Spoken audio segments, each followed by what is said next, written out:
हरे कृष्णा, राधे राधे। गन्ने के मंडप सजाएंगे हम, विष्णु तुलसी का विवाह रचाएंगे हम। आप भी होना खुशियों में शामिल, एकादशी का पर्व मिलकर मनाएंगे हम। देवउठनी एकादशी की ढेरों शुभकामनाएं। भगवान लक्ष्मी नारायण के श्री चरणों में आपके मंगल की कामना करते हुए प्रार्थना करती हूँ, आपकी सभी इच्छाएं पूरी हों, आपके जीवन में कोई भी नेगेटिव एनर्जी दूर हो, आपको जीवन में खूब खुशियां, खूब सुख, सौभाग्य, धन, संपत्ति, भक्ति, प्रेम और आशीर्वाद मिले। अब आज इस वीडियो में हम अति पावनी प्रबोधनी एकादशी या देव उठनी एकादशी का महत्व और दो व्रत की कहानियों को सुनेंगे। देखो, ये साल की सबसे बड़ी एकादशी है, इतनी ज्यादा फलकारी है कि इसकी कथा के सुनने मात्र से ही मनुष्य को उत्तम गति की प्राप्ति होती है।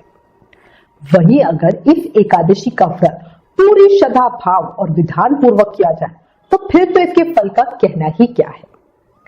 इस एकादशी को व्रत रखने से जो भक्त है उनके जीवन में सुख, समृद्धि, शांति के साथ धन का वास होता है। इसलिए सभी इस एकादशी का व्रत जरूर करें। जो वैसे एकादशी नहीं करते हैं वो भी साल की इस बड़ी एकादशी का व्रत जरूर करें, पूजा करें और कथा सुने। देवशयनी एकादशी की महिमा का वर्णन हमें भविष्योत्तर पुराण में मिलता है। इस एकादशी के बारे में यह कहा जाता है कि इसका उपवास कर लेने से 1000 अश्वमेध यज्ञ और 100 राजसूय यज्ञ का फल करने जितना फल मिलता है। पितृदोष से पीड़ित लोगों को अपने पितरों के लिए यह व्रत जरूर करना चाहिए, जिससे उनके जो पितर नरक में दुख पा रहे हैं वो मुक्ति पा सके।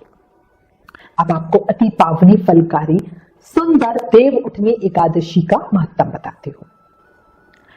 भगवान श्री कृष्ण ने कहा, हे अर्जुन, तुम मेरे बड़े ही प्रिय सखा हो। हे पार्थ, अब मैं तुम्हें पापों का नाश करने वाली तथा पुण्य और मुक्ति देने वाली प्रबोधनी एकादशी की कथा सुनाता हूं, श्रद्धा पूर्वक सुनो। इस विषय में मैं तुम्हें नारद और ब्रह्मा जी के बीच हुए वार्तालाप को बताता हूं। एक समय नारद जी ने ब्रह्मा जी से पूछा, हे पिता, प्रबोधनी एकादशी के व्रत का क्या फल होता है, आप कृपया करके मुझसे कहे। ब्रह्मा जी ने कहा, पुत्र, कार्तिक माह के शुक्ल पक्ष की प्रबोधनी एकादशी के व्रत का फल 1 सहस्त्र अश्वमेध यज्ञ तथा 100 राजसूय यज्ञ के फल के बराबर होता है। नारद जी ने कहा, हे पितामह, एक संध्या को भोजन करने से, रात्रि में भोजन करने से तथा पूरे दिन का उपवास करने से क्या क्या फल मिलता है, कृपया ये भी विस्तार पूर्वक समझाइए। ब्रह्मा जी ने कहा, हे पुत्र, एक संध्या को भोजन करने से 2 जन्म के, पूरे दिन उपवास करने से 7 जन्म के सभी पाप नष्ट हो जाते हैं।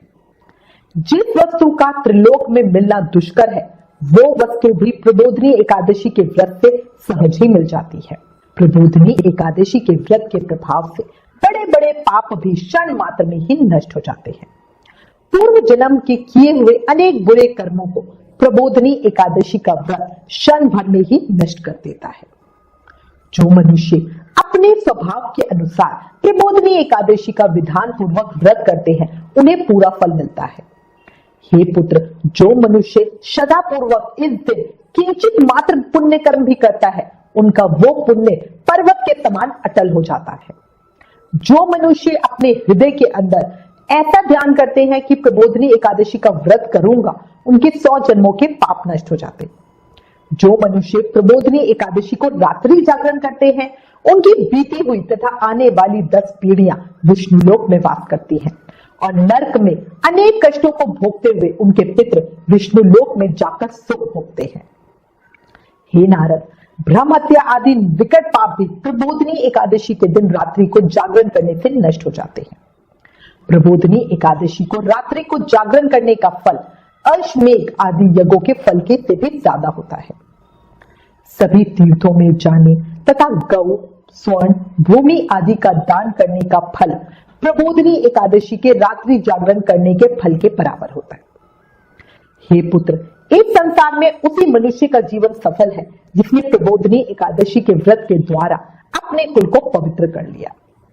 संसार में जितने भी तीर्थ है तथा जितने भी तीर्थों की आशा की जा सकती है वो सब प्रबोधनी एकादशी का व्रत करने वाले के घर में रहते हैं। प्राणी को सभी कर्मों को त्यागते हुए भगवान श्री हरि की प्रसन्नता के लिए कार्तिक महीने की प्रबोधनी एकादशी का व्रत जरूर ही करना चाहिए।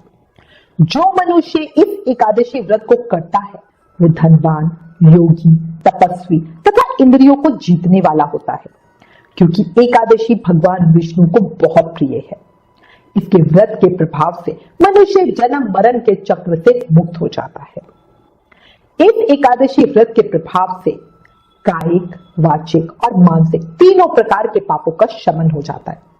इस एकादशी के दिन जो मनुष्य भगवान विष्णु की प्राप्ति के लिए दान, तप, होम, यज्ञ आदि करते हैं उन्हें अनंत पुण्य की प्राप्ति होती है। प्रबोधनी एकादशी के दिन भगवान श्रीहरि का पूजन करने से यौवन और वृद्धावस्था में किए सभी पाप नष्ट हो जाते हैं। इस एकादशी की रात्रि को जागरण करने का फल सूर्य ग्रहण के समय स्नान करने के फल से भी सहस्त्र गुना ज्यादा होता है।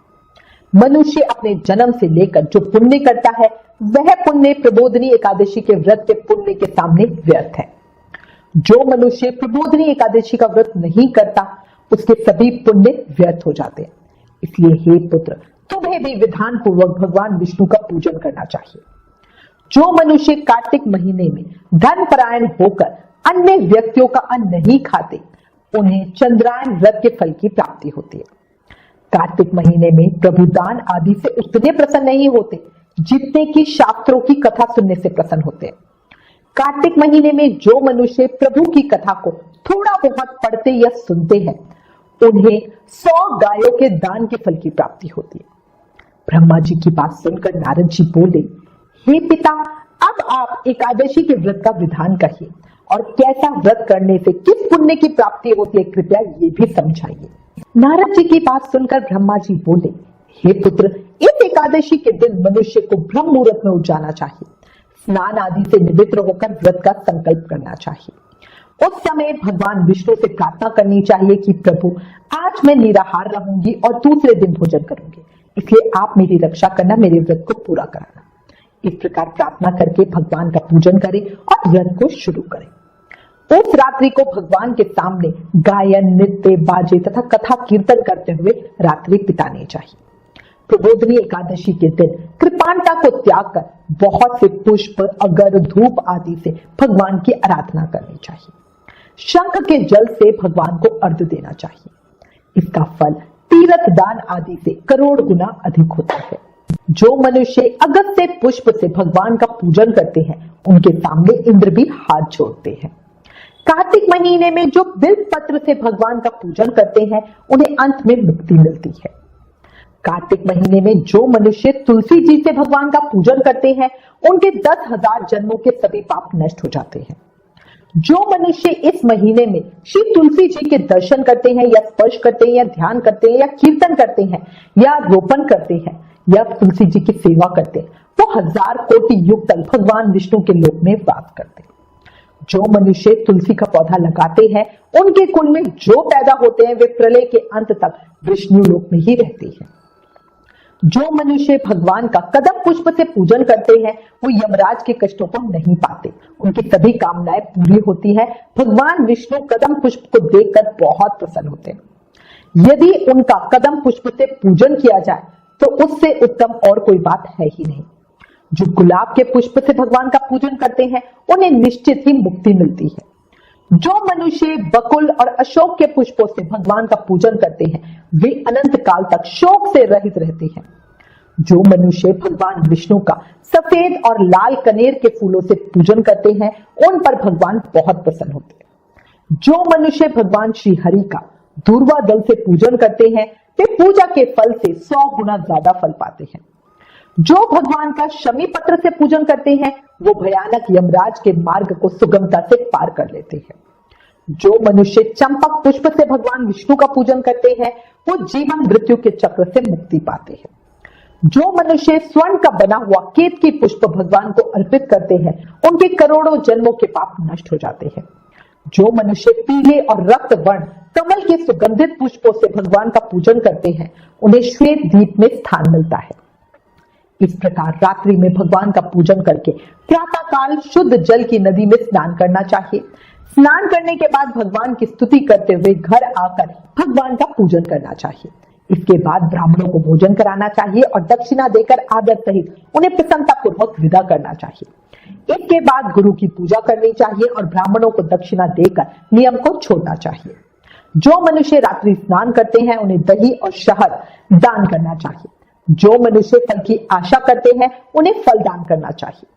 तेल की जगह घी और घी की जगह दूध, अन्न में चावल दान करना चाहिए। जो मनुष्य इस व्रत में भूमि पर शयन करते हैं उन्हें सब वस्तुओं सहित शैया दान करनी चाहिए। जो मौन धारण करते हैं उन्हें स्वर्ण सहित तिल दान करना चाहिए। जो मनुष्य कार्तिक महीने में खड़ाऊ धारण नहीं करते उन्हें खड़ाऊ दान करने चाहिए। जो इस महीने में नमक त्यागते हैं उन्हें शक्कर दान करनी चाहिए। जो मनुष्य नित्य प्रति देव मंदिरों में दीपक जलाते हैं उन्हें स्वर्ण या तांबे के दीपक को घी तथा बत्ती सहित दान करना चाहिए। जो मनुष्य चातुर्मास व्रत में किसी वस्तु को त्याग देते हैं उन्हें उस दिन उस वस्तु को पुनः ग्रहण करना चाहिए। जो मनुष्य प्रबोधनी एकादशी के दिन विधान पूर्वक व्रत करते हैं उन्हें अनंत सुख की प्राप्ति होती है और अंत में स्वर्ग मिलता है। जो मनुष्य चातुर्मास व्रत को बिना किसी बाधा के पूर्ण कर लेते हैं उन्हें दोबारा जन्म नहीं लेना पड़ता। जिन मनुष्यों का व्रत खंडित हो जाता है उन्हें दोबारा से शुरू कर लेना चाहिए। जो मनुष्य इस एकादशी के महत्व को सुनते और पढ़ते हैं उन्हें अश्वमेध यज्ञ के फल की प्राप्ति होती है। ओम नमो नारायणाय नमः। एकादशी महत्व समाप्त। अब आपको देवउठनी एकादशी की कहानी बताती हूँ। क्यों भगवान 4 महीने के लिए शयन करते हैं, इसे लेकर कई पौराणिक कथाएं हैं। एक कथा के अनुसार भाद्रपद मास के शुक्ल पक्ष की एकादशी को भगवान विष्णु ने दैत्य शंखासुर को मारा था। इस राक्षस को मारने से पहले भगवान विष्णु का उससे लंबे समय तक युद्ध चलता रहा। युद्ध समाप्त होने के बाद भगवान विष्णु थककर क्षीर सागर में जाकर सो गए और सीधे कार्तिक शुक्ल पक्ष की एकादशी को जागे। तब सभी देवी देवताओं ने भगवान विष्णु का पूजन किया और इस वजह से कार्तिक मास के शुक्ल पक्ष की एकादशी से देव प्रबोधनी एकादशी कहा गया। एक कथा यह भी प्रचलित है कि एक बार माता लक्ष्मी भगवान विष्णु से पूछती है कि स्वामी, आप या तो दिन रात जागते ही रहते हो या फिर लाखों करोड़ों वर्ष तक योग निद्रा में रहते हो। आपके ऐसा करने से संसार के समस्त प्राणी उस दौरान कई परेशानियों का सामना करते हैं। इसलिए आपसे अनुरोध है कि आप नियम से प्रतिवर्ष निद्रा लिया करो, इससे मुझे भी कुछ समय विश्राम करने का मिल जाएगा। लक्ष्मी जी की बात सुनकर विष्णु जी मुस्कुराए और बोले, देवी तुमने ठीक कहा, मेरे जागने से सब देवों और खासकर तुम्हें कष्ट होता है। तुम्हें मेरी वजह से जरा भी अवकाश नहीं मिलता। अतः तुम्हारे कथनानुसार आज से मैं हर साल 4 महीने वर्षा ऋतु में शयन किया करूंगा। मेरी ये निद्रा अल्प निद्रा होगी और प्रलयकालीन महानिद्रा कहलाएगी। मेरी ये अल्प निद्रा मेरे भक्तों के लिए परम मंगलकारी होगी। इस काल में मेरे जो भी भक्त मेरे शयन की भावना कर मेरी सेवा करेंगे और शयन और उत्थान के उत्सव को आनंद पूर्वक आयोजित करेंगे, उनके घर में मैं उनके साथ निवास करूंगा। अब आपको देवउठनी एकादशी की एक बहुत सुंदर कहानी बताती हूँ। भाव से, प्रेम से, मन से सुनना। किसी नगर में एक राजा था। उसके राज्य में उसकी सारी प्रजा बड़ी सुखी थी। उस राज्य में एकादशी को हर कोई मानता था। अन्न खाना दूर, एकादशी वाले दिन अन्न बेचा भी नहीं जाता था। सभी फलाहार करते थे। एक बार भगवान ने राजा की परीक्षा लेने की सोची। भगवान ने एक सुंदरी का रूप धारण किया और सड़क पर बैठ गए। तभी राजा उधर से निकला और उस सुंदरी को देखकर आश्चर्यचकित रह गए, उस पर मोहित हो गए। राजा ने पूछा, हे सुंदरी, तुम कौन हो और इस तरह यहाँ क्यों बैठी हो? तब वो सुंदर स्त्री बने भगवान ने बोला, मैं निराश्रित हूँ, नगर में मेरा कोई जाना पहचाना नहीं है, किससे सहायता मांगू मुझे नहीं पता। राजा उसके रूप पर मोहित हो गए। वो बोले, तुम मेरे महल में चलकर मेरी नानी बनकर रहो। वो सुंदरी बोली, मैं तुम्हारी बात मानूंगी, पर तुम्हें राज्य का पूरा अधिकार मुझे सौंपना होगा। इस राज्य पर मेरा पूर्ण अधिकार होगा। मैं जो भी बनाऊंगी, जो कहूंगी वो तुम्हें करना होगा, जो बनाऊंगी वो तुम्हें खाना होगा। राजा उसके रूप पर इतना मोहित था कि उसकी सभी बातें, सभी शर्तें सहज स्वीकार कर दी। अगले दिन एकादशी थी। रानी ने महल में जाकर हुक्म दिया कि बाजारों में रोज की तरह ही अन्न को बेचा जाए। उसने घर में मांस, मछली आदि बनाया तथा परोस कर राजा को खाने के लिए कहा। जब राजा ने देखा तो वो बोला, रानी आज तो एकादशी है, मैं तो केवल फलहार ही करूंगा। तब रानी ने उसे शर्त याद दिलाई और बोला, या तो खाना खाओ, नहीं तो मैं बड़े राजकुमार का सर काट दूंगी। राजा ने अपनी परेशानी बड़ी रानी को कही तो बड़ी रानी ने कहा, महाराज धर्म न छोड़े, बड़े राजकुमार का सर दे दे, पुत्र तो फिर मिल जाएगा पर धर्म नहीं मिलेगा। तभी वहां पर बड़ा राजकुमार खेलता खेलता आ गया। मां की आंखों में आंसू देखकर उसने रोने का कारण पूछा तो मां ने उसे सारी बात बता दी।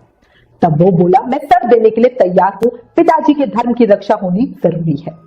राजा दुखी मन से राजकुमार का सर देने को तैयार हुआ तो रानी के रूप में भगवान विष्णु उसी समय प्रकट हो गए और सारी बात राजा को बताई और राजा से कहा, तुम इस कठिन परीक्षा में पास हुए। भगवान ने प्रसन्न रूप से राजा से वर मांगने को कहा तो राजा बोला, आपका दिया सब कुछ है हमारे पास। उसी समय वहां पर एक सुंदर विमान आया। राजा ने अपना राज्य पुत्र को सौंप दिया और अपनी बड़ी रानी के साथ विमान पर बैठकर परम धाम को चल दिया। इसी तरह से हर कोई पूरे भाव और श्रद्धा के साथ एकादशी व्रत का पालन करो। एकादशी से बड़ा कोई व्रत नहीं है। एकादशी को व्रतराज कहा जाता है। ओम श्री हरि विष्णु देवाय नमः। श्री कृष्ण शरणम मम।